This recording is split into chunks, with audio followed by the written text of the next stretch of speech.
Warning! This show contains adult themes and language, including Bigfoot's dick.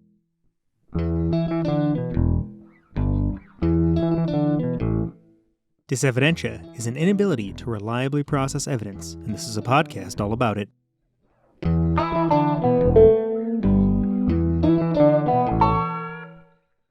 This episode was released on February 14th, 2022. And we are discussing Dysevidentia because it is clear millions of people with the illusion of choice are suffering from it.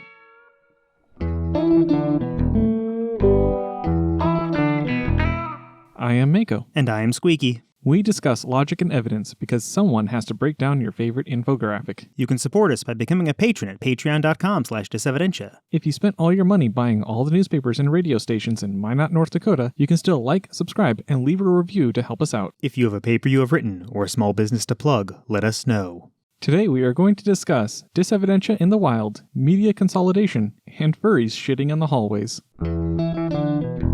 You're having a hard time priming yourself to say Bigfoot's dick, aren't you? No, I'm just noticing that... nothing, never mind, it's fine. I mean, it's easy to notice if it pokes you in the eye. Good news, since our last half episode came out, we haven't heard of any corrections from the community. Yay, we're doing something good enough. Well, it's only been 1 week this time, so maybe it's terrible and the normal people who listen just haven't seen it yet. Yeah. I have seen Dysevidentia in the wild a little bit more than we had in the past. Okay. We're left-leaning for Americans, right? Yes. Okay. Well, I was in some subreddit that was talking about left-leaning policies, and there was a link to join the left Discord. And in order to join, there were some red flags. There were hammers and sickles everywhere. Oh. You know, maybe a group like that just wants to scare away people who are extremely conservative. Maybe. I don't know. Maybe. It still is concerning, right? It's eyebrow raising at a minimum. Okay. But in order to join, you have to message one of their administrators, and you have to answer this big list of questions, including like where you sit on the political spectrum, how you feel about different things, and how you feel about Cuba, North Korea, and China. If the cost of entry is stating where you are in the political spectrum, it already sounds like they're deliberately constructing an echo chamber. Yeah, I'm pretty sure they are, but I went ahead and answered it. I Okay. wanted to see the inside of an echo chamber. I wasn't going to lie to get in. And when I started saying very easily fact-based things about Cuba and North Korea, they mostly backed off. One of them, multiple admins started talking with me. One of them claimed to be from Cuba and said that what I said wasn't true. So I'm like, okay, you know what? I'll back off, right? Maybe my news source is not entirely accurate, or maybe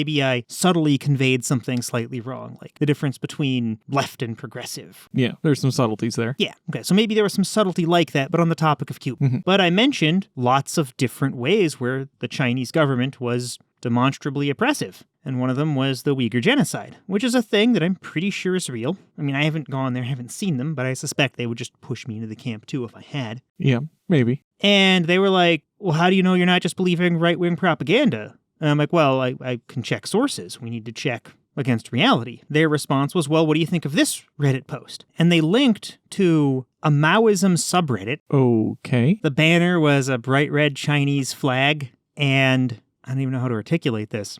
You know when flat earthers make all the bad arguments? And when they're rebutting a big list of points that NASA made to say that the world is round? And they might say just like a logical fallacy, like, yeah, sure, they shared pictures, but how do you know those pictures weren't made with fisheye lenses?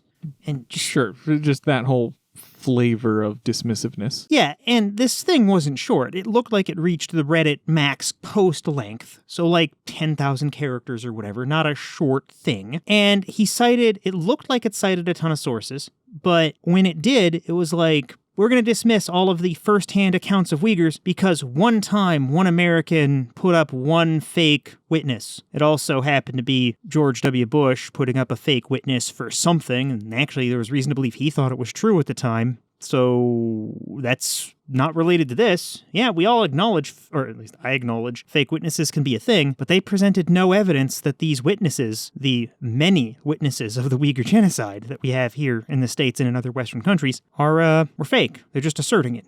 And then when there's really good arguments about statistics, right? There are statistics that like birth rates in the Uyghur-controlled areas in China, the birth rates are just dropping through the floor. And the default defense people go to is, yeah, but the birth control policies affect everyone in China. And I'm like, well, then why are the Uyghur birth rates not in line with the rest of China? Why are they much lower? Yeah. And why are adults dying? Why is the Uyghur population gone from like 9% to like some lower percent? I don't know the exact numbers, but it was a real percentage shift. Yeah. So doing a little bit of reading, going to Wikipedia for the Uyghur genocide, and then just going down to the sources section, there were over 400 sources, and I just picked several at random and started reading. And everything was like really compelling evidence. So I came back to this guy and I'm like, look, man, maybe it is right-wing propaganda, but you gave me a really bad source to say that. It might be propaganda. And I took a screenshot of the Wikipedia sources, pasted it in, and then I was banned. Huh. They didn't want to hear anything else from me anymore. Not even a retort or anything, just immediate ban, no appeal. Yeah, immediate ban, no appeal. And the reason for the ban was, and I'm quoting, the entire reason was liberal. Wow. Echo chamber confirmed. Yeah. So that's just one way that, one other way Dysevidentia can exist. And I'm trying to, bias more credibility with people who are more conservative leaning. I mean, going out to that extreme, way out on the left where you're sucking at China's dick, that's pretty far the fuck out there. But there are real people who believe this. I mean, there's a political alignment. If you're nearer to the left than Fox News, you might be aware of a group of people called tankies. People who thought the Soviet Union should have rolled the tanks on into Europe and gave communism to everybody. Ugh. Mm-hmm. Yeah, I don't think instilling an ideology with violence is generally a good idea. I mean, I could see some exceptions, but post-World War II, I don't think so. Seemed like a good idea was to stop fighting then. Whatever. We're way off topic here. Yeah, that's unfortunate, finding that shit on Reddit, which I'm sure there's plenty of things like that, but I mean, they tend to keep to themselves because if they're open, then they're more prone to harassment, and that's why they make these private communities that you need to request the mods to give you access to. Yeah. It's not the type of thing that you really encounter much out in the wild. Yeah, I agree. And if somebody is demanding that you explain your beliefs on the topic before you come into the thing, you can be pretty sure that on the inside it's not a group interested in going after... Yeah, they're shielding the community from what you might say to that thing. Yeah, if you're shielding a community from ideas rather than behaviors, you're not interested in the truth. It's the thing that I take into account when we're doing moderation for our stuff. We let people say whatever kind of content they want, but if they're being an asshole or a dick or intolerant about it, no, get the fuck out of here. Yeah. We even had a group of trolls try to come in and do a bunch of shit recently. And, God, the one guy made a Google website as his own source. Were you there for that? No, I don't think I was. Not that one. Okay. Check out the Discord. Which channel? I think if you check the memes, you can see the picture of it. But if you weren't there as part of the discussion... Oh my God, did it actually scroll up? Yeah, if you look up to February 1st. The Center for Moral Corruptedness and Preservation of Morality in Our Nation. Our latest stats show that this is the current trend. Here you go. It's right near your mouse. You just passed it. That thing. This is the website that the asshole made. But most of the argument happened in Pound General. Some of it happened in Pound COVID-19, where he just tried to claim it was fake, and we were like, no, bullshit. And some of it happened over in Biblical Nonsense. One of the trolls accidentally deleted all their comments. But you can see the Cubic Gamer. He's one of them. But anyway, we let people come in and say whatever. But if you start being a jackass or obviously not responding to ideas, that's when we get rid of you. Did you unmute the server? No. We have some other ways to get a hold of us other than our Discord. Don't we want to do the Spotify thing first? Okay, we can do the delete Spotify thing first. So shifting away from echo chambers. Yeah. Joe Rogan has kind of produced the exact opposite of an echo chamber and is just shouting his bad ideas out there terribly. This is kind of in line with that. Let whatever ideas in, but push out the bad behaviors. Joe Rogan has bad ideas, and he's unwilling to change them in response to evidence, in response to good ideas, in response to experts. And he keeps pushing ivermectin as a cure for COVID. Yeah, he issues, shitty apologies, but then he just keeps on saying his shitty ideas. So it's like... Yeah, he's getting people hurt. People are hurting themselves based on emulating him or taking his advice. His apologies are both half-assed and don't sound like apologies when you listen to them. So he's in some hot water because musical artists wanted to pull their music off Spotify. The biggest one that I've heard of is Neil Young. I know a couple others have done it. Yep. And the ultimatum from these musicians was, you don't get to stream our music if you keep this level of harmful misinformation. So they pulled their music. This is kind of a big deal because 31% of all digital music that's sold, delivered, streamed, whatever, goes through Spotify. It's quite a bit. And if you just look at streamed, it's even bigger. Behind them, the next biggest deliverer of music is Apple's iTunes Music Store. That's what I figured would be number one, honestly. Yeah, Apple wants to claim that they're bigger because they want to claim that people play the songs many times, but it's hard to confirm that. Even Apple doesn't really know. I see. Something else that happened during this was people were trying to delete their Spotify accounts. So when we shared the hashtag delete Spotify, people were having issues doing that. Well, even one of the people in our Discord was discussing how difficult it was, and he shared screenshots. How when he went to the cancellation page, it just stopped loading, it timed out. And it looked like it was one of those deals where you call customer service and customer service tells you, go do it on the web page. You go to the web page, it doesn't work, it times out, or it tells you to call customer service. MarketWatch saw this, and they reached out to Spotify and asked for a comment on why this was happening, and Spotify refused to respond. So I'm pretty sure it's intentional, but it's also one of those things that we couldn't ever prove. Yeah. Yeah. And finally, the CEO, Daniel Ek, is citing ethics for not pulling Joe Rogan. Something about not wanting to perform censorship or something. No, the same old tired censorship complaint. Yeah, they've pulled tons of other people for doing way less about COVID. They just weren't making them Joe Rogan levels of money. Yeah. Yeah, so it's censorship when they want to ban Joe Rogan, but it's not censorship when they want to ban some conspiracy loon who only makes him $1, right? It's just, no, Daniel Ek's clearly lying and full of shit on that one. And we'll put links to both of these. They're both from MarketWatch. They both were the day this really started picking up. Any other thoughts on delete Spotify or this echo chamber bullshit? And the subtle distinction there? Because it is subtle. And people will call us hypocrites for saying both these things.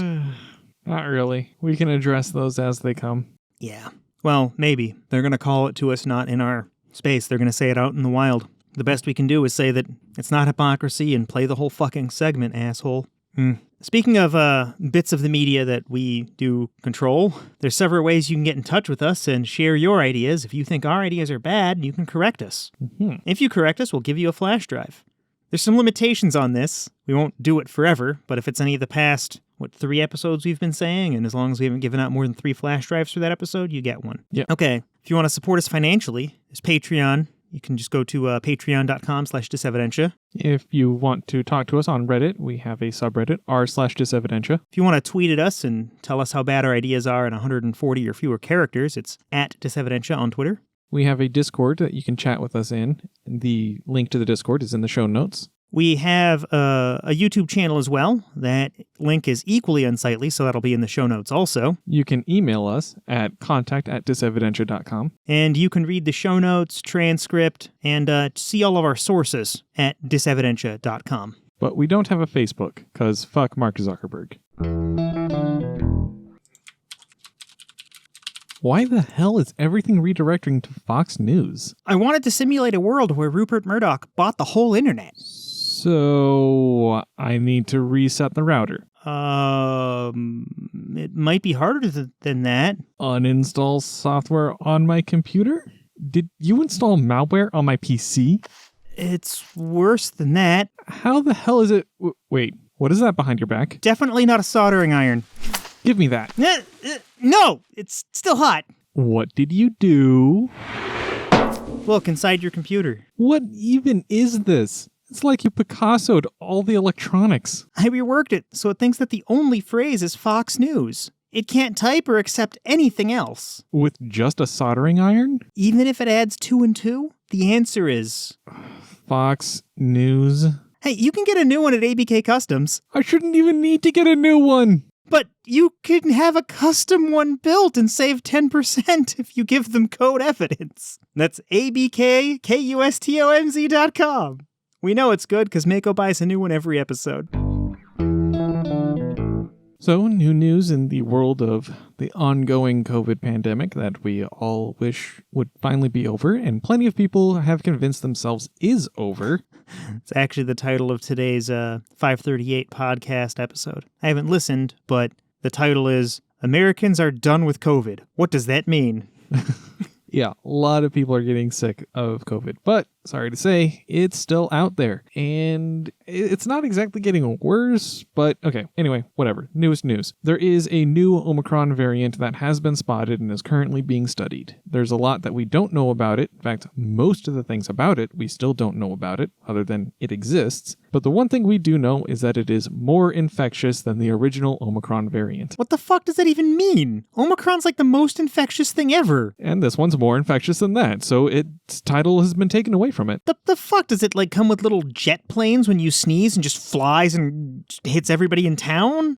Does it spread through eye contact? Usually when it comes to infectiousness, it has to do with the viral load that the virus produces. So yeah, it just makes more of itself. And for any given cough, sneeze, or breath, or anything else like that, it's going to be spreading more of the virus than other variants. That's generally what infectiousness means. That's a damn simple explanation. I really didn't expect you to have one of those.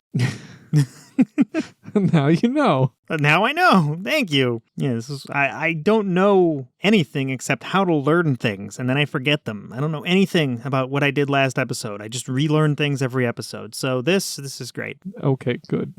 I'm glad I can help, I think. So I had been considering dropping the COVID minute, or suggesting that we drop the COVID minute. But then, yeah, we get a new variant. Because if it's just COVID, right? If it's just a pandemic and we're all dealing with it, if it's a problem, we don't need to talk about it. We're discussing misinformation and people getting hurt because of wrong beliefs and just stupid shit. That's what we discuss. But there was a doctor in an Arkansas prison who gave more than a dozen inmates ivermectin to treat their COVID. And he did it both without their knowledge and without their consent. Okay, I want to say that at least he's trying something, but there's this whole legal world of medical autonomy that has some words to say about that. Yeah, and it's not like ivermectin's a gentle drug. It'll fuck you up. It has its own side effects. It's a reason we just don't give it out to people for every parasite they get, which it is a real medicine. It stops parasites. Yeah. But it has real drawbacks. It makes you nauseous. It can make your liver fail. You need monitoring. It can do shit to you, right? Mm-hmm. And it doesn't do shit to viruses. Wasn't there a story about somebody who was taking ivermectin and then they just kind of expelled their intestinal lining and then they're like, look, that's the COVID being flushed out.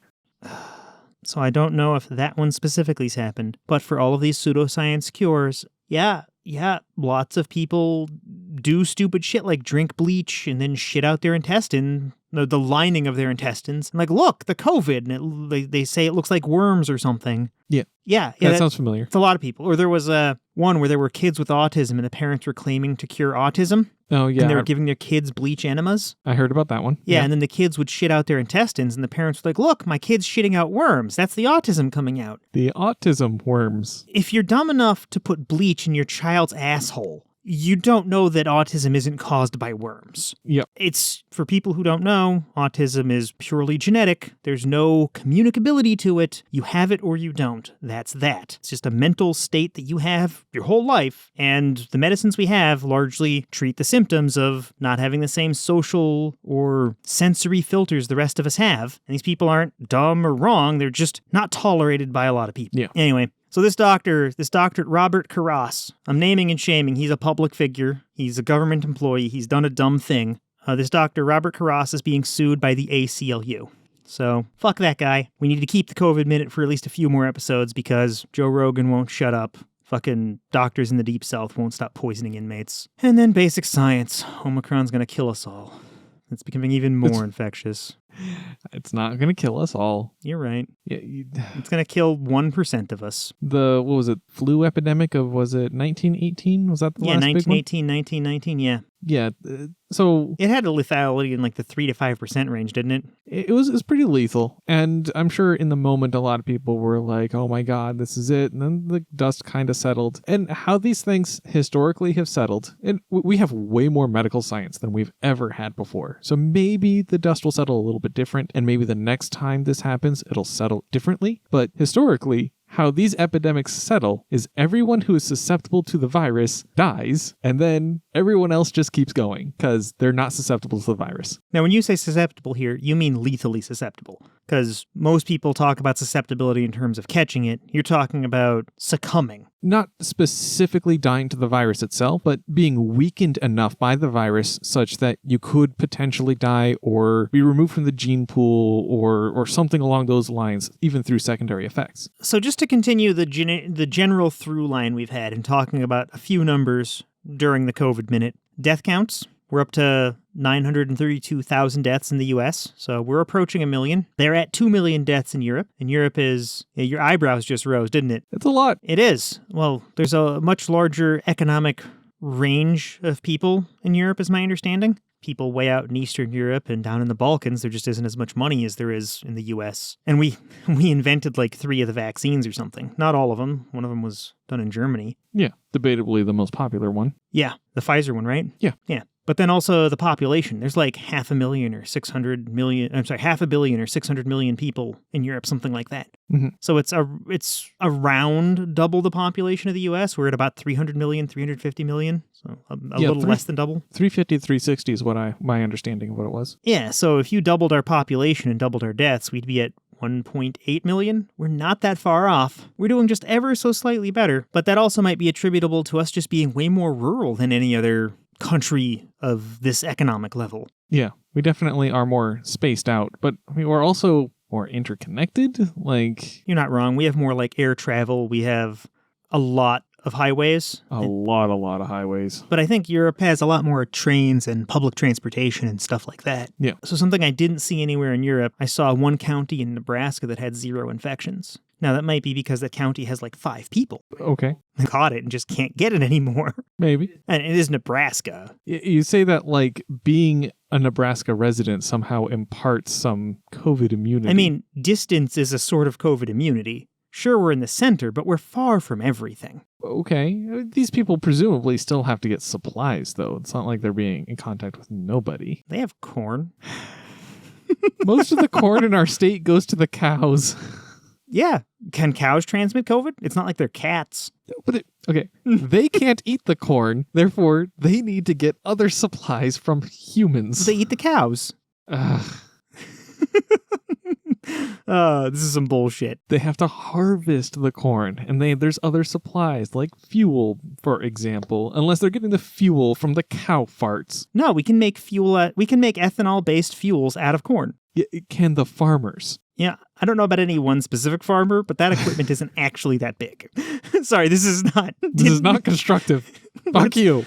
No, it's not constructive. On the positive side, the vaccination rate keeps going up. 76.5% of Americans are fully vaccinated. So let's keep that number going up. It's only a couple percentage points since last episode, but... Well, hasn't the question of how vaccinated people are shifted from fully vaccinated to fully vaxxed and boosted? I don't know how this compares to previous numbers, but according to the Washington Post, about 30% of Americans have been boosted. That's not as good as I was hoping for, but... It just started in December or November. Yeah. Considering that a third of the country's gotten it in like 2-3 months, that's pretty good. I think what's going to happen is these first couple of months are going to be really fast. We're going to have a long period of maybe like 10 months where we get up to 70-80%. And then the last of the people are either never going to get it or slowly get it as they're mandated because they're left out of some specific thing. Like, remember a few episodes ago when we did the interview with the person whose grandmother was dying? Yeah. Yeah, the grandfather in that case got vaccinated so he could go into the hospital. Yeah, I've heard of a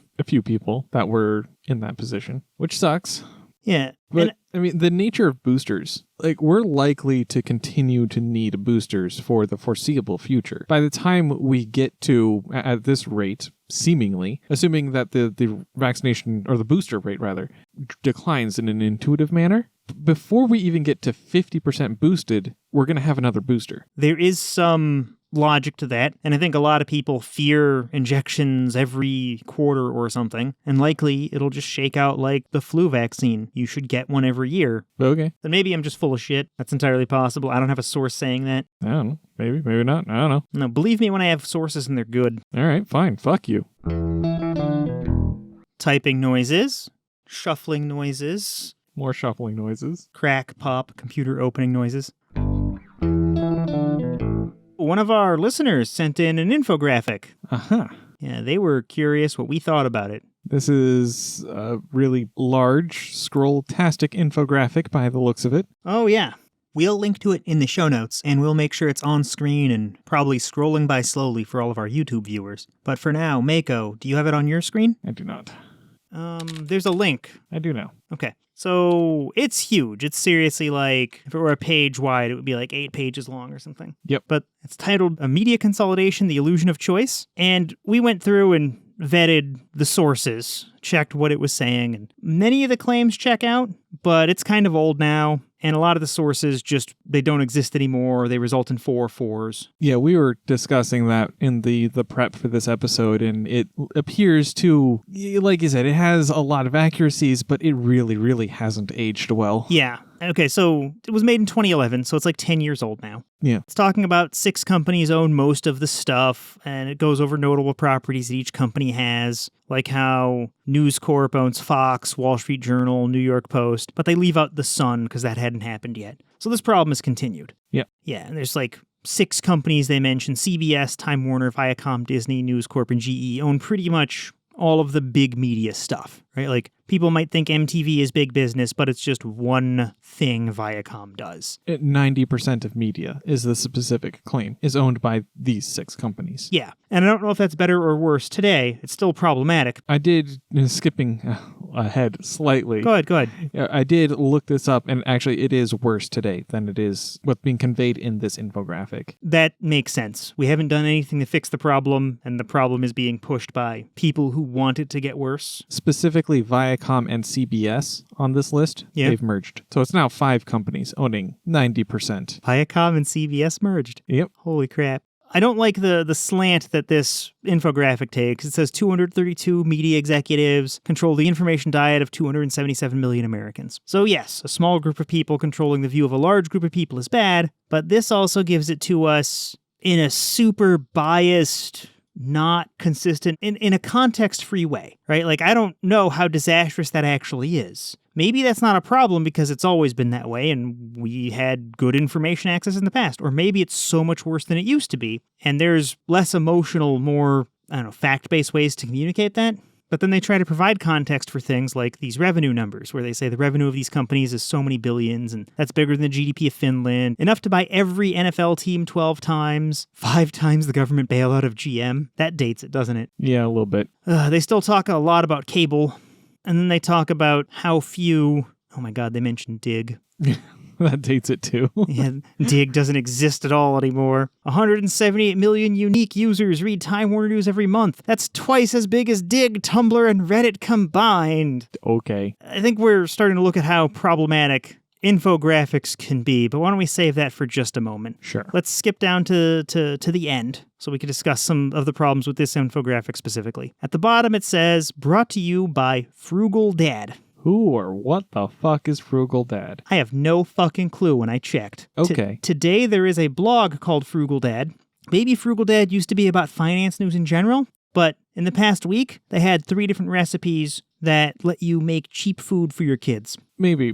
Another thought I had is maybe there was some specific social media website of some kind. Maybe it was fucking Dig itself, where this person was a user on that website, compiled all of this, posted it there under the username Frugal Dad, and expected people to just pick up the context from that. That's entirely possible. Maybe. I don't know. More to try to dig into where this thing came from, I did a reverse image search, and I found 315 different copies of this image or something really close. Like our copy of it has the little iFunny banner down at the bottom, so it's been rehosted on iFunny. Okay. So that's why ours looks so JPEG'd. But there's no original source. A bunch of these things were like random WordPress blogs, the kinds of low-quality things we were lambasting right-wing sources for. So... and a bunch of them were Russian sources, actually, too. There was like a Russian image sharing website was up there. That's pretty sus. And I have no reason to believe that this originated in Russia. Many of the claims actually do check out. But the sources that were on here, which is good, right? If you see an infographic and it doesn't mention sources, delete it and move on. Just it's not worth your time if it doesn't have sources at all. If it has sources, it was probably made in good faith,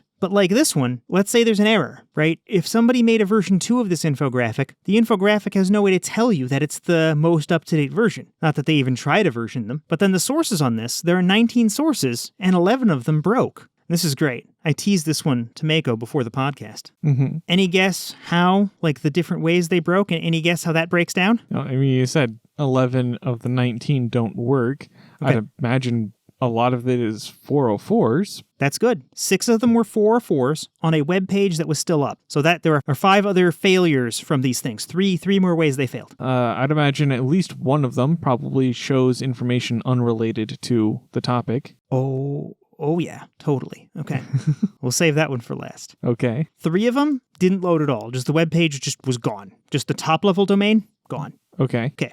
2 of them, the URL changed. I guess one of those was kind of also a 404, but because when I put the original URL in, one of them would redirect me to the right place, and one of them 404'd, and then I was able to use the resources of the site to go back in and find it. But then the last one, okay? The last one. The source empcom.com, empcom.com. Okay, I see that. /public/blah print.cfm. Yeah. Has been replaced with an Indonesian porn and gambling site. Porn and gambling. Yup, you can do your gambling and see some titties over at this thing that this infographic cited. That, I don't even know, man. Maybe in some Indonesian language, because it's a country with a lot of people. Yeah, of right? course. So they speak multiple languages, lots of Asian stuff. Maybe phonetically it turns into something in some other language. I don't know. Okay, well, that's neat. Okay, this shows a problem with sources. Did you try any of these in the Wayback Machine? No, I probably could and I probably should. Okay. No, that is an obvious next step if we wanted to dig deeper.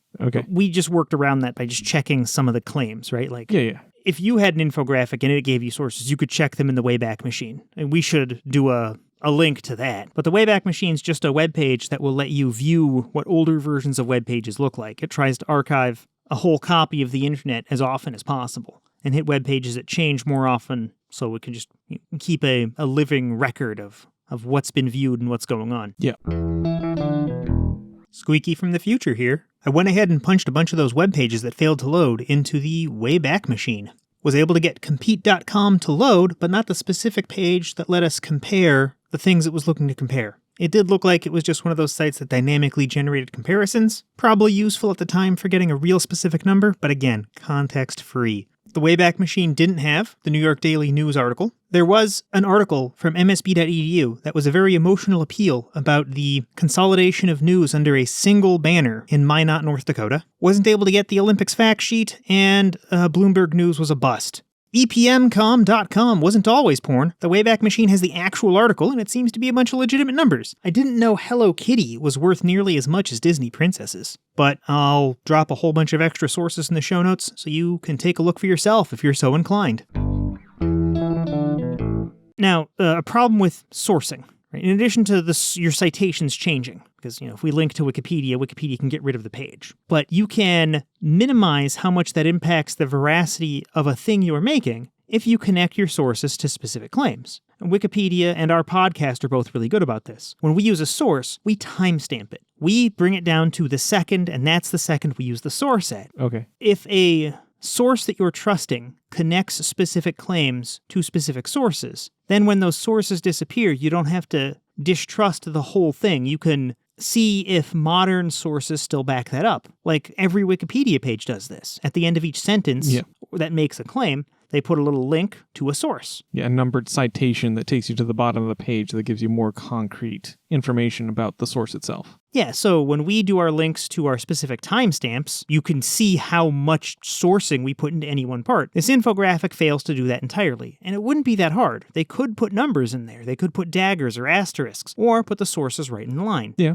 So going over their sources, I did learn a few interesting things. I learned that one of the bigger problems here is Rupert Murdoch being ridiculously political and hiding all of his money away in tax havens and then using that money to pay politicians to get laws loosened in not just the US, but all over the place. But none of the things in this were new news to me, right? Because this infographic is from 10 years ago and its sources are from older times. Yeah. Some of its sources weren't even relevant. Like it made claims about the top 40 songs that were on the radio station, and then it links to the Billboard music, and I'm like, you know what, that might verify what songs you're playing, but it really doesn't help with the overall. Yeah, I think they were thinking that there's homogenization within the media, but then but this is where all the money is.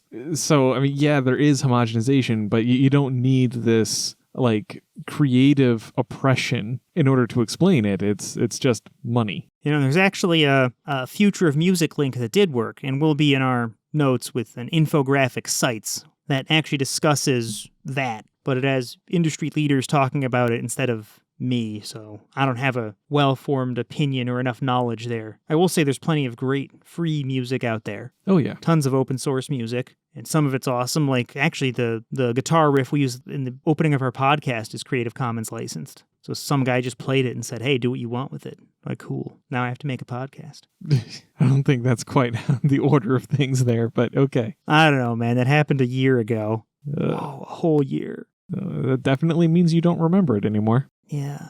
When did I say I forgot things? Yeah, don't worry about it. Okay. It's okay. CEO, founder. Fuck, now I forgot his name. Let me get this dipshit's name.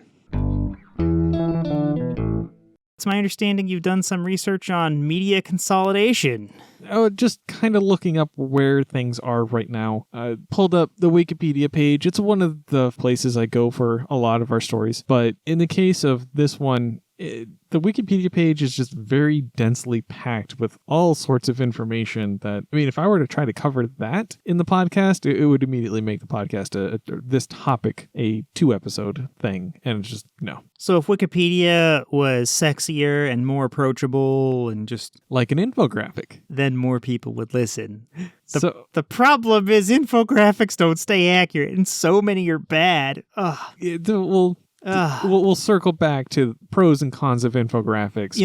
I skipped over that. Yeah, let's circle back to it after. But I just wanted to cover where things are right now, because, like I said, the infographic you found is old. And I did mention that we went from 6 companies down to 5, owning 90% of all U.S. media. Those 5 companies are a little bit different than the other list that's in the infographic. It starts with AT&T, then Comcast, Walt Disney Company, Viacom CBS, and Fox Corporation. Doesn't News Corp own Fox? Maybe? Yeah, I'm pretty sure News Corp owns Fox. News Corporation was split into 2 separate companies on June 28, 2013, with publishing assets and Australian media assets going to a spin-off known as News Corp, and broadcasting and media assets going to 21st Century Fox. Both companies remain under the control of Rupert Murdoch, although Murdoch has reduced involvement in the News Corp. Most of 21st Century Fox's properties are now owned by Walt Disney Company through their acquisition of the company, while others have gone into the newly founded Fox Corporation or sold to other companies. Okay, so Disney got Fox Entertainment. Fox became a giant news broadcasting thing under Rupert Murdoch, and then News Corp became all of the TV and radio stuff that radio is still under Fox, but all of the written word stuff is now under News Corp. So things like the Wall Street Journal, the Sun, the New York Post, those are all News Corp. The second incarnation of News Corporation, stylized as News Corp, is an American media and publishing company operating across digital, real estate, information, news media, book publishing, cable television. Incorporated in Delaware, headquartered in... Of course it's incorporated in Delaware. The tax benefits, man. Yeah. Get out of those taxes for free. And headquartered in New York City, it was formed in 2013 as a spin-off of the original News Corporation founded by Rupert Murdoch in 1980. It includes... Dow Jones and Company, News UK, publisher of The Sun and The Times, News Corp Australia, REA Group, Realtor.com, book publisher, HarperCollins. Yeah, and all of that is owned by Fox Corporation. Wait, so Fox owns News Corp? Is what you're saying? That's what the other page said. Okay. I thought it was News Corp and Fox were both owned by Rupert Murdoch. Oh, no, okay. I think you might be right. But that's how complex this topic is, because we rarely have to touch it. We read up on this just for this episode, and it can be hard to keep track of. So if you're trying to do things like search for multiple sources for information, and you're like, oh, the New York Post and the Sun both agree on it, that means that I can use that to cross-check Fox News. Okay. Well, that's not an accurate way to get at information. Sorry, rereading it, News Corporation was split into 2 companies, and one of the companies went under Fox Corporation. The other one is distinct. Okay, so there's two News Corps. News Corp under Fox, News Corp on its own. Fox does mostly broadcasting. The separate News Corp under Rupert Murdoch does mostly paper and web written word, but there's a little bit of overlap here and there. Yeah. Okay. Yeah. And Rupert Murdoch controls all of it regardless. Yes. So because Rupert Murdoch can insert his bias where he wants, you can't use the Sun or the Globe or the New York Post to check what's on Fox News. Yep. Blah. Yeah. So this is a huge list, and we have a link to a chart that conveys some of these things. Wait. AT&T controls DirecTV. You know what? I'm wrong. Okay, I'll just erase that part. Sure. They have a 70% stake in DirecTV, it looks like. 51%'s functionally owning most of the time. Yep. But okay. And that's just noticing that what the chart says. So, yeah, AT&T, Comcast, Disney, Viacom, CBS, Fox Corporation. And those are listed in the revenues that they produce. AT&T produces, or did produce in 2019, mandatory caveats. They produced $181.19 billion. Comcast made $108.94 billion. Walt Disney produced $69.57 billion. Viacom CBS is at $27.81 billion. And Fox Corporation, $11.39 billion. Those revenue numbers are gigantic. Yes. So we've said a couple times we were going to circle back to the pros and cons of infographics. Yep. So infographics, they do have a place. They have problems that we've touched on, like they tend to be assembled by people that are not quite following proper sourcing rules or are just not sourced whatsoever. That's a pretty big problem. Yep. I would also argue that many infographics are intentionally made to deceive. Not all of them, and that is problematic because plenty of them are great.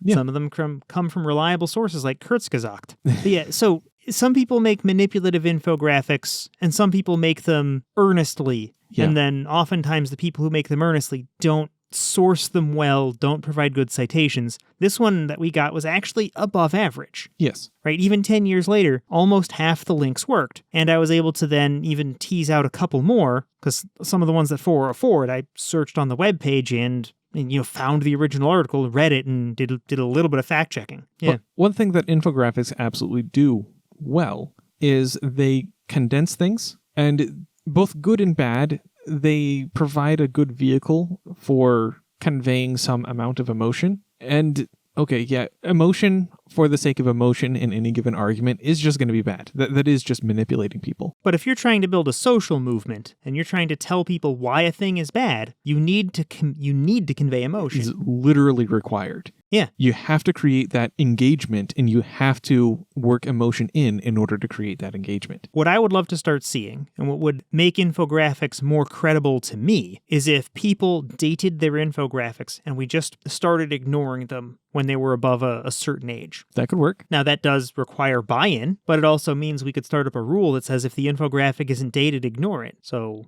yeah, that would protect from like some of the pitfalls of genuinely crafted infographics, but it doesn't protect from maliciously crafted infographics. Well, it sort of helps there. If the infographics have a date, because you can't really lie about the date or put the date in the future, the best you can do is, if you're the person putting out malicious infographics, is keep redating it and keep publishing it. But that raises the cost to put an infographic out there. So if people get in the habit of just ignoring old infographics or undated infographics, then malicious infographics, okay, it doesn't fix the problem, but it raises their cost. Sure. I would imagine, given how easy it is to just make up bullshit or make a meme, yeah, I would imagine the cost is a rather trivial one because... But the redistributing. We don't see all the memes that don't catch on. Sure. We talk about pondering orbs because in the social circles we've been in, the pondering orb meme picked up. But even then, we only saw dozens, right? We didn't see them all. And if somebody has to redistribute their infographic every month to keep it up to date and spammy, then... I don't think it would be every month. That seems silly to me. It probably wouldn't have to be every month, but it would have to be somewhat often. And that means just dedicating people to the problem. So yeah, you could keep, let's say Russia wanted to push out infographics about the Ukraine situation, right? They could. Give it time. Give it time. Goodness. But they're going to have to keep putting new ones out there, and they won't be able to reuse or recycle them. And just there's been a whole bunch of Russia... I don't know, a whole bunch of situations where pro-Russia infographics would have been great, like during the Syria conflict. And when I say great, I mean great for Russia. Of course. And, I don't know, I don't have any other ideas about this because images are freely distributable, and I'm not going to advocate censoring all infographics because people use them for good things too. Yeah. I don't know. The dating them definitely reduces the problem space of infographics. I 100% agree with that. But I think some of the other things that you're saying it helps with, they do technically help, but they're just trivially circumvented. Okay. Well, are there other pros or cons? Brevity, the ability to mix emotion in for greater impact, greater engagement, more digestible, so it's just inherently going to reach more people. Like we were joking about the Wikipedia page. This whole Wikipedia page was a single infographic instead. A lot more people would be interested. Yeah? God, do we need to start making Dysevidentia infographics and date them? We should make an infographic about how to consume infographics. We could do that, I think. Don't forget to date it. You can't. I will ask our graphics guy. I will not make an infographic. I will coordinate with the graphics guy. Of course. Oh, shit. Okay, so I guess we're in that business now. We'll see. We're going to talk and workshop maybe something. No promises. That's all. No promises. And sign up now at patreon.com to get your new Dysevidentia infographic poster. We could do that. Oh, my God. It doesn't matter how sarcastic I say when I say the Patreon link. We actually could do any... Oh, we literally could do that. Let's go back to the flamethrower idea. What happened to that? Why didn't we follow up on that? I don't know. I think we're waiting for a certain amount of revenue before we start escalating to prizes that large. Yeah, flamethrowers are expensive. Very. It's still on the page, though. Or it's still on the table, though. If we get enough money, we totally will give away flamethrowers. The U.S. hasn't changed laws yet. And given the deadlock in Congress, it never will. Yeah, that is an ever-present thing. So as soon as we get large enough, that's all. Oh, my God. So you did some specific research into one group that was problematic. Sinclair. Well, problematic, kind of. So... They want to compete with Fox News in the art of being right-wing. Kind of. Let me elaborate.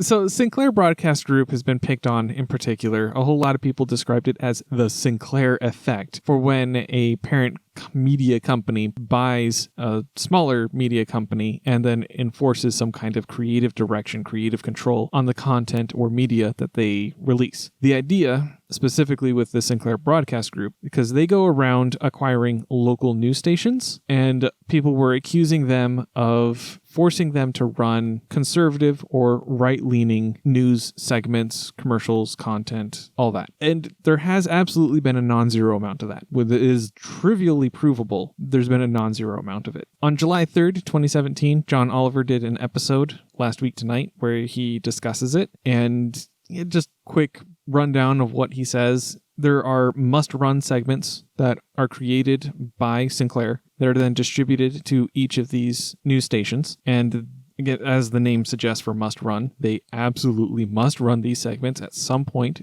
during the time they're airing content. Most of these segments are noticeably conservative and right-leaning. One of them even included a guy that was a former Trump staffer. So if that gives you an idea of exactly how far right this goes. Now, was that the guy that was calling all college students snowflakes? No. Or was that the other guy that was lying about voter fraud? Lying about voter fraud. But that's the spectrum we're talking about, right? Yes. I presume there's some that are slightly less ridiculously right-leaning than that. Something like that. So in that guy's name that was talking about the voter fraud for Obama, his name was Boris Epstein. That guy actually is Epstein. Epstein? Yeah, according to John Oliver. I'll trust him on pronouncing a guy's name. Sure. Whereas the other one, the pedophile, was Epstein. Yes, of course.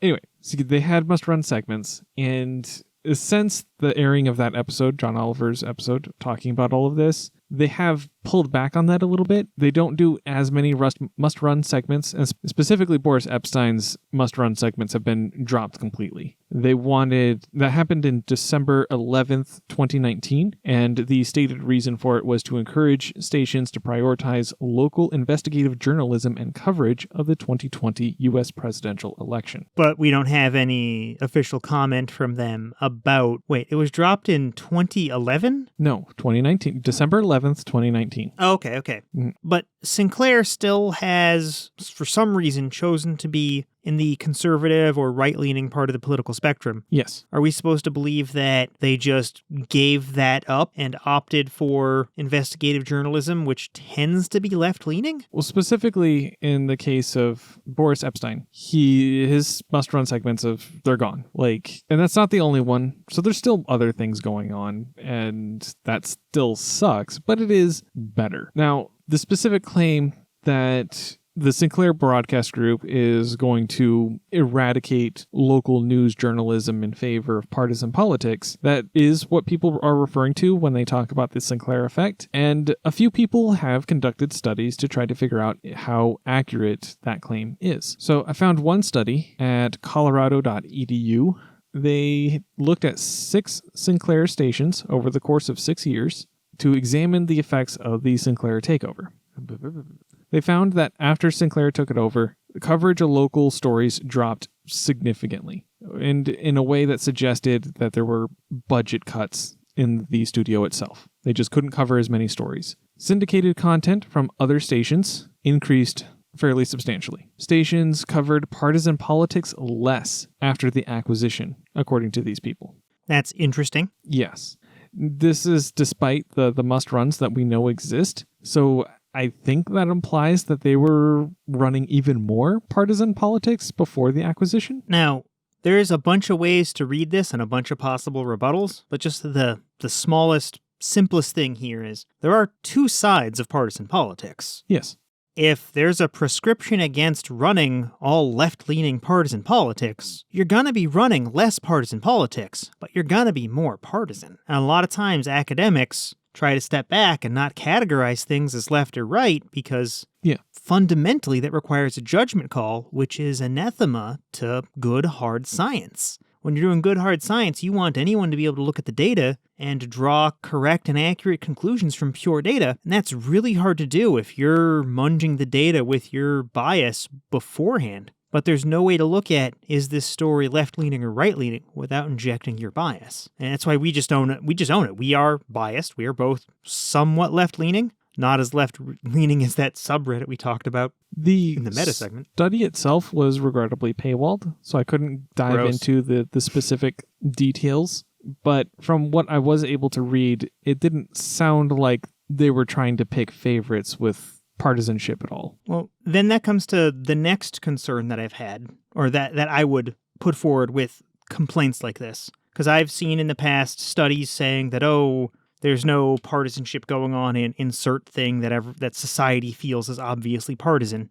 Things like in climate change. There's no partisan effect to people denying climate change. Look, there's people on the left and right. And then scientific studies come out that seem to back this up for at least a few years. And then several years later, we learn that, all those studies were backed by one political party or another. How do we know we're not in that situation? And what does it look like if Sinclair is being honest about encouraging investigative journalism versus if Sinclair is being intentionally partisan? How could we tell the difference? So the next source will touch on that a little bit. Okay. Yeah, and I don't want to sound like I'm being a raving conspiracy monger or like I've made up my mind firmly, but if you're going to tell me that Sinclair isn't right-leaning when just a couple years ago they decided to get rid of...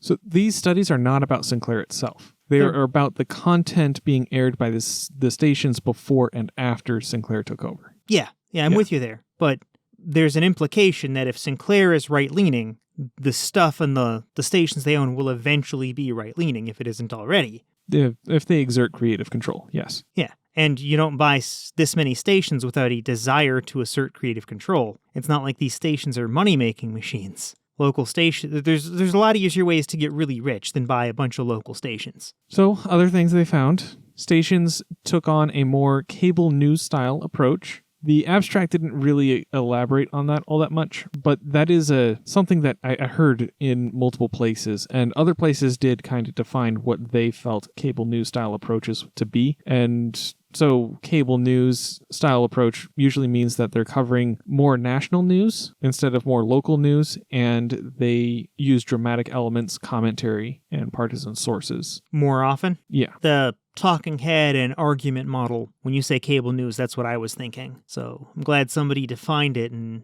yeah, that wasn't these people, but that's how it's defined in some other places. These people might define it differently, but they didn't really provide much of a definition, so that's kind of useless. And this is a nebulous topic. What's more newsy? What's more cable-y? What's more cable newsy? It's one of the last statements that they made in their paper was that they could find no smoking gun for partisan politics. And again, an academic source is going to need a smoking gun where it is like they're going to need to see an internal memo that says, here is our plan for becoming right-wing partisan shills. And that memo never existed.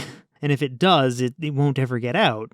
Yeah. This is one of those things that is highly resistant to academic rigor. It's like if we asked, and again, I really do trust academics and experts on many things, on almost everything, definitely things that are just objective and evidence-based and science-based, like COVID. You can take COVID, you can put it in a lab, you can run experiments on it, you'll get the same results every time. That doesn't work when you're trying to divine the behavior of another person, because a person can change their behavior in a lab environment. So if you want to go figure out what another person is doing, you have to account for the fact that they're counter-strategizing. So if the Sinclair Media Group saw that it got so bad that John Oliver, a big HBO, a big-time commentator, talked about him, and there was a meme on the internet, not just a picture image format, but I mean the concept of calling it the Sinclair effect, they might just back off for a couple years. If their plan is long-term control, it's not like they don't still own all these stations. They can just exert control slower now that they have it. Maybe they're backing off because the whole Trump thing fell apart so amazingly. But they'll be there for when the next want-to-be autocrat signs up to be a candidate, and they'll be waiting for major money from the campaigns, or favors, or whatever they're looking for. I don't know. I'm not trying to postulate some huge conspiracy, but these people have motives. They did this for a reason. The other study. Oh my God. There's another one that I was able to find pretty easily. This one is from newslab.org, and they have a link to the specific academic journal where they published. Both of these do, and regrettably both of them are paywalled. I couldn't get at details for this one. Newslab.org? Yeah. Do we know them? Is that a peer-reviewed journal? The Newslab itself is not the journal. They linked to the journal in the article. Okay. Yeah. Anyway, so they looked at 14 days before and after Sinclair acquisition at 6 news stations in 3 different markets, 2 stations per market. This, when I said there was a different group that defined cable news, that's actually coming from this group. Yeah. They also said that they took on more cable news style approach. They defined it. They said that the Sinclair stations were more likely to cover government and political news. Sinclair stations were more likely to use government representatives, agencies, and the Trump administration as news sources. And the Sinclair stations attributed unknown sources more than the non-Sinclair stations. Okay, so I was going to start asking about this News Lab group. I get to buy back some credibility I just used up. Yay! How do we know that this isn't some sort of politically motivated think tank? Who is Newslab? This is the first time I've heard of them. So if they are some sort of political think tank, right, if they came out supporting it, I'd be, how do we know they're not a right-wing think tank? And I would sound more like a delusional conspiracy theorist. But now that they've come out the other way, and they're disagreeing with, a college, how do we know they're not a liberal or left-wing think tank? You have a source, though, don't you? So I can look into this, too. There's Newslab, the Sinclair Effect, local TV bias. Okay. School of Journalism and Media, the University of Mississippi? This is a university also. This is a right-wing university. Well, a university in a right-wing state. Okay, looking through some of the research, I'm more convinced they're not obviously right or left-wing as a think tank. It's a group of university students that are just touching on all kinds of topics. They have some dumb research like I'd expect university students to come up with. The use of VR in conflict resolution, exploring a deeper point of view, that's, I mean, VR for training purposes is something that's pretty thoroughly explored and will continue to be explored for the foreseeable future. But yeah, it's a small group of authors. This is just what's coming out of this one university. So it is attached to the University of Mississippi. And that's just the 14 days around, though, right? Yeah. That does hint at what they want their motive to be before the Sinclair effect was named and coined, and they hypothetically had to back off. And again, everything I'm saying is hypothetical. I'm not claiming to know things. I'm just trying to ask hard questions, because if we can get good answers to hard questions, then we've actually learned something. I specifically picked these two out because they both link to published papers that both agree and disagree in certain critical areas. So, yeah, this is something that is difficult as you were saying in the first one, and this is kind of why I didn't really comment much and I wanted to get to the second source, it is difficult to define in a rigorous manner. Yeah, absolutely. But it's like when you're playing a game, any kind of game where it's you versus another person and you're vying for any kind of shared resource, right? You don't get to know the full state of their information in nearly any game. Could be a video game or a card game or something. Their position on the map is hidden, or their cards in their hand are hidden. You still have to act, and you have to act based on their odds. And every time people make plays, they do actions out in the real world, you can see what they're doing. Sinclair has demonstrated they want to do right-wing stuff, and they keep buying news stations. It's pretty obvious. The only time they've backed off is this whole collapse of the Trump thing. I don't know. It could be a major change, but we've seen political administrations fail. Unless something bigger collapses, I wouldn't expect a major change here. I think the biggest casualty of this administration collapse is OAN. Yeah. Yeah, OAN got dropped from DirecTV. Yeah. So that's going to cause OAN to collapse almost in entirety, probably. Unless some other crazy... No, I shouldn't say that. Unless some other station comes along and wants to bail them out, which we have no reason right now to believe that they will. Yeah. They're just kind of done. Yeah. And it's not like they can pull an Alex Jones. Alex Jones is kind of small, and he has a really outsized impact for how little he is. But he has very little production overhead. He has a staff of like a dozen people. He doesn't need a ton of money to pay his stuff. So when he got kicked off of YouTube and when he got kicked off the internet, he already built up his own video sharing website, and he already had his own streaming site where you could watch him specifically. And that still brought in money. But instead of making him rich, it paid his bills, just barely. OAN has newscasters that are all like ex-Fox personalities. It has tons of shows. It has multiple studios. It has all the trappings of a real news organization. And now they have none of the cash flow. I do think they have a web page also, but... That's not going to pay the bills. Yeah, they can't handle a 95% reduction in revenue or whatever it's going to be. Maybe the contract will just get renegotiated. And maybe instead of them losing all their money, they might lose half their money and have to sign a promise that if they're going to call themselves news, they have to hold themselves to some standard of journalistic integrity. So I've interrupted you a ton. Did you have anything else on the Sinclair merger, the Sinclair consolidation? Not particularly. There was forget what it was called, what the episode was supposed to be about, but John Oliver had an episode, I want to say a couple months ago, maybe a little more, where he was talking about how people, I don't remember. How people pronounce Kurzgesagt? No. It's hard. Not everybody can do it. I'm proposing that we change the structure of the show just a little bit and try to end every episode on a bright spot, at least something comical and silly. I mean, we can try. Okay. So there's an intersection of Republicans and furries we can totally explore for at least just a few minutes. Okay. For people not familiar with the term, furries are people who like anthropomorphic animals, like cartoon animals that are shaped like people, like Bugs Bunny or Rocket the Raccoon from Guardians of the Galaxy. In the most extreme cases, sometimes people dress up in suits to emulate these characters. These are called fursuits, and hyperbolically, furries are treated like they always do this. That isn't the case. Most of them just post in online communities, and you can't even tell who is one or who isn't. Okay. Source for this is Texas Monthly. Texas right now is having primaries for congressional districts. And in one of the congressional districts, the GOP candidate started making completely wild and unfounded claims that are trivial to disprove. The claims start with that the heights of the cafeteria tables in middle schools and high schools are being lowered to better accommodate furries who want to kneel down and eat out of bowls without hands or utensils. That's a bold claim. I don't suppose he specified how much they've been lowered, or have any evidence of any kind. So, no, he has no evidence. And when reached out for comment, the school board administrators say that the tables can't even be adjusted. They're a fixed height for, safety reasons. That makes a lot of sense. Tables can't collapse. They're solid objects.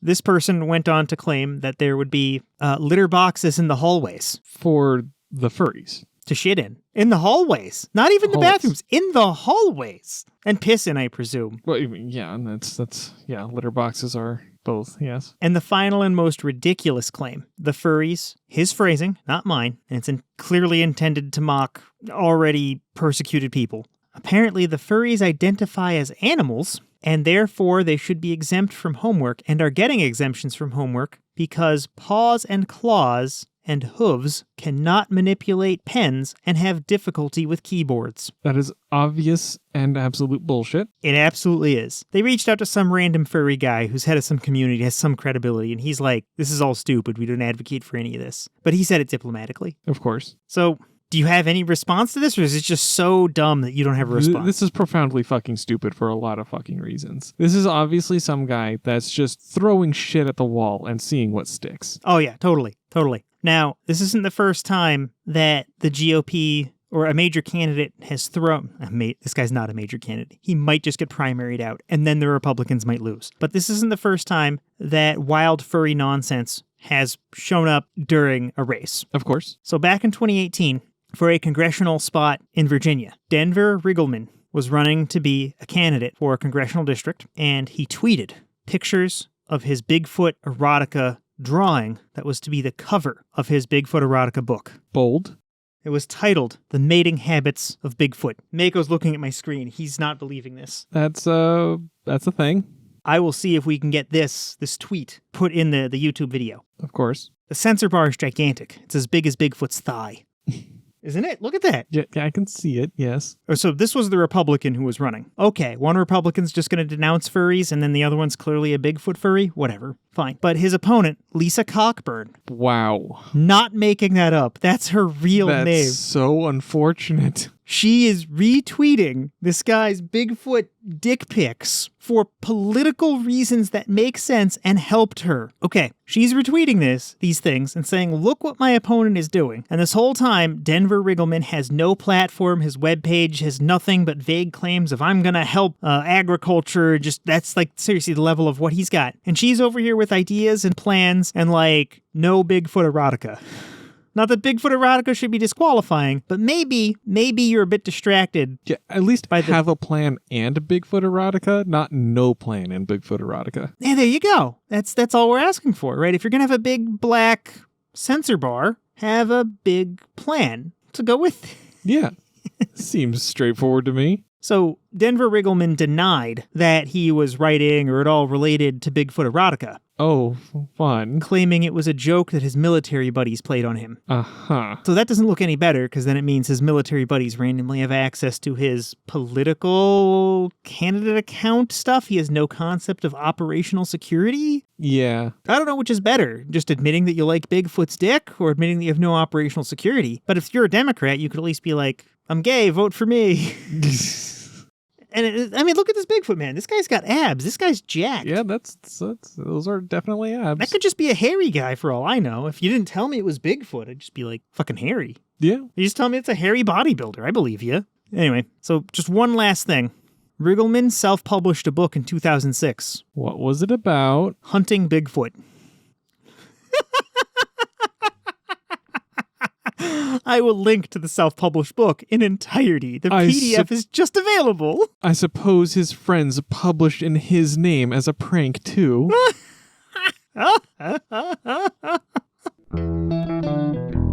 Some dude was talking about how he was getting ready to have some sexy times with a woman, and he got on his knees and he started pulling down her panties. And then suddenly the room went dark because he was poked in the eye. Brilliant.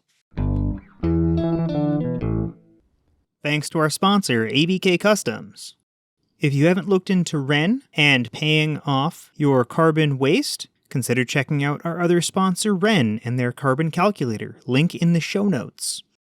Thanks to Keldar for video and graphics work, and thanks to AlphaWolf294 for transcription. Thanks to all of our Patreon supporters. Our supporters at the Evidence Investigator level or higher include Jared, Ducktape, Keldar, Stephen Larrabee, and Kaiju Helena. Thanks for listening, and don't forget to like, subscribe, leave a review, or tell a friend. If you aren't sure where to do any of those things, you can read the show notes, transcripts, or listen online at Dysevidentia.com. Support us financially at patreon.com/Dysevidentia. You can chat with us on our subreddit r/Dysevidentia, tweet at us at Dysevidentia, or chat with us on our Discord server, or watch our YouTube videos, links to both in the show notes, or email us, contact@dysevidentia.com. Copyright 2021 BlackTopp Studios Inc. Intro music was Slow by Pit X, used with permission.